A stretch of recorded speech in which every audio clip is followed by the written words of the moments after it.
Hi, high schoolers, Miss Hadley here. We are going to jump right into our very first project of the school year, and it's a really good thing that I know all about it. We are going to first explore the art of knolling. Now, it sounds like knolling might be some sort of mysterious adventure, something you might go into the forest or field and try to find like these fantastical creatures. And although that sounds kind of fun, that's not what we're doing when we talk about knolling.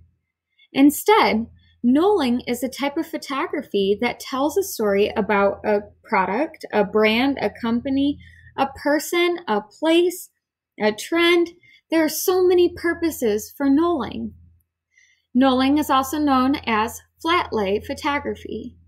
Now, if you were to go onto Instagram and type in flat lay, you would see a whole page that is dedicated to just knolling. It is incredible what people are making, and it looks so aesthetically pleasing. It's satisfying to look at that. Now, knolling photographs, they are really, really nice to look at because all of the objects that are placed in a photograph, usually there's a ton of objects, they are put at 90-degree angles from one another. It is very rare that you will see an object kind of crooked. It's always going to be at a 90-degree angle. Now, all these objects, so they're not just placed in like some sort of atmospheric place or on a wall or anything like that. Instead, the artist or the photographer finds a really, really dark background, something that is going to make these objects stand out. And then they arrange all their objects in a meaningful way. So that way you can really see the contrast and the detail in all the selected objects. So why do you think that this type of photography might be helpful in marketing or in business or in storytelling? I'm going to pause and give you a chance to think about it. Do, do, do, do, do, do, do.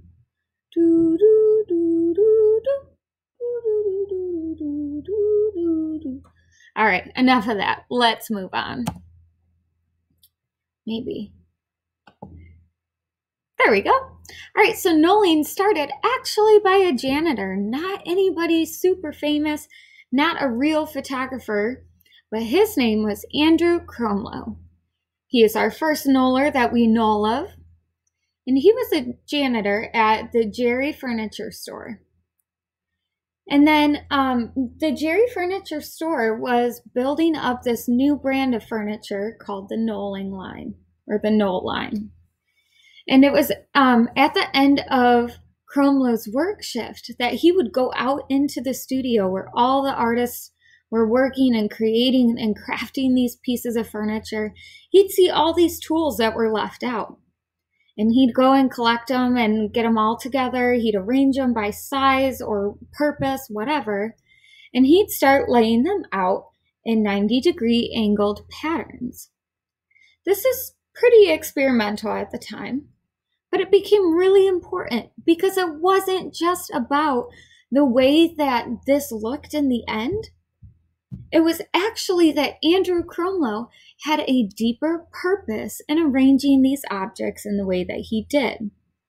He was inspired by the Florence Knoll Furniture Company, and they were known for having really sharp-edged 90-degree angle furniture, things that were really geometric. And so as Andrew Cromlow was just experimenting and playing with these tools and arranging them in unique ways, he got an idea. Why doesn't he lay out a whole picture of pieces of materials that are important to the job? And he laid them out in a really unique way that tells a story about somebody else's experience in creating furniture. It creates a memoir to the style of the Florence Knoll furniture. It creates this whole new world of knolling to us. But it also gave a little glimpse into how we could start using objects to tell stories. And that's going to be really important in art this year. So here is an example of how one marketing team took this to the next level. Can you imagine if I were to ask you, go find 2,000 objects and arrange them by color, and then you are going to create your entire advertisement out of a Knoll photograph? Now, as awesome as that would be, you'd probably hate me. But it is a hot trend. And as you can see, just looking at this, my eyes are drawn to this yellow and green area. But it is so cool to see the gradient that happens between this soft purple to a deeper blue, and these turquoise to a deep green. It's satisfying to look at these things, and in the chaos of our minds, all these messy ideas and experimental things we want to do, something like this, a Knolling photograph, makes sense. It's organized. It's clean cut. It's shaded perfectly, as the artist chose to shade from yellow up to a soft green. So I want you to be thinking about what objects might you have around you that could contribute to telling the story of who you are, that you could arrange in a really creative and amazing way. Before we do that, I'd like to show you some examples. Oh yes, for next time, let's present your assignment. That would be a good idea. You are going to gather a collection of objects that represent who you are. It could be anything like a baseball. It could be anything like a book, okay? It could be a photo. It could be, let's see, my dog is super important to me, so I might put one of her doggy toys in my Knolling photo. I have a baby coming any day now, so I might include a baby toy or a baby outfit because that shapes who I am as a parent and as a person. So I want you to start collecting your items. You're going to create your own Knolling photograph, but you must remember, all objects must be placed on a very dark background, so that way they really stand out. Here's an example. One way that this artist has used contrast is by choosing very dark objects, so mostly black, browns, a couple silvers in there, and put it against a very light background.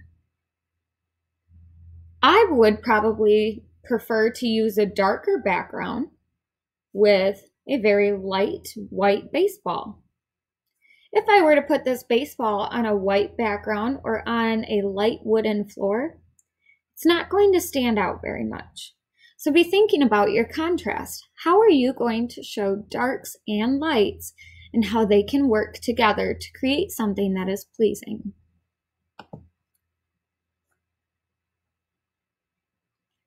Your objects must be in a box, okay? This is a trend for Knolling.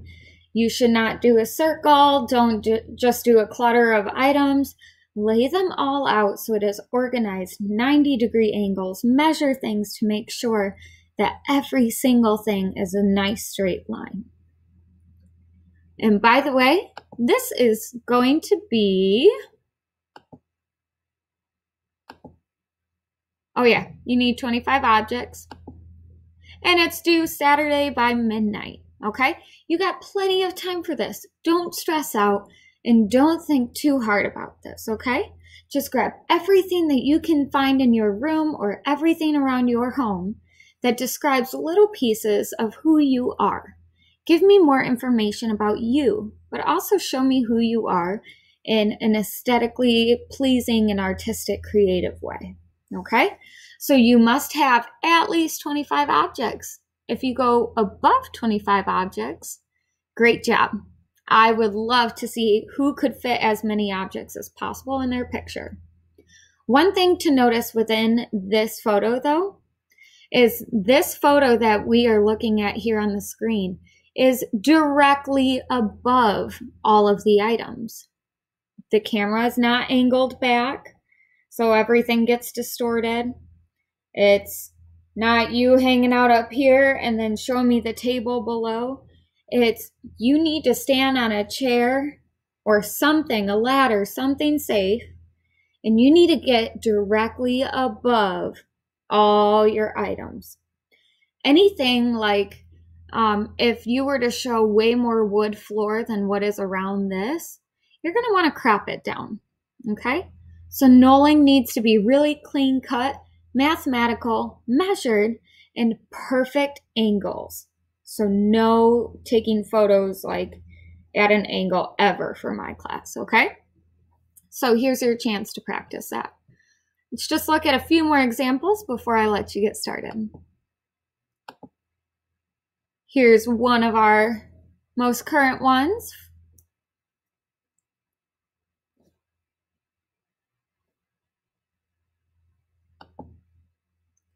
I love the colors in this one. To me, this bottom one tells a story of perhaps camping or a family camping trip. And I believe that because of the items that were chosen.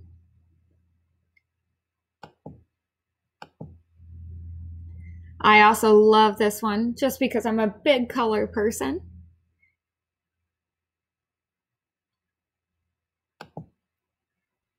And of course, nature. If you need some ideas of how to go about finding some more inspiration, you can type in Knolling Photography on Google, or you could type it in on Instagram, or you could type in flat lay into Instagram, and you will see tons of these examples. Please do your research, but also be thinking about what type of story do you want to tell just in this one photo of items, okay? Now I'm going to try to guess how these items relate to your personality and who you are. All right, my friends, if you have any questions, please do not hesitate to email me or comment on this assignment. You are going to do great. You need at least 25 objects, okay? All right, have it fun, and I will see you guys pretty soon.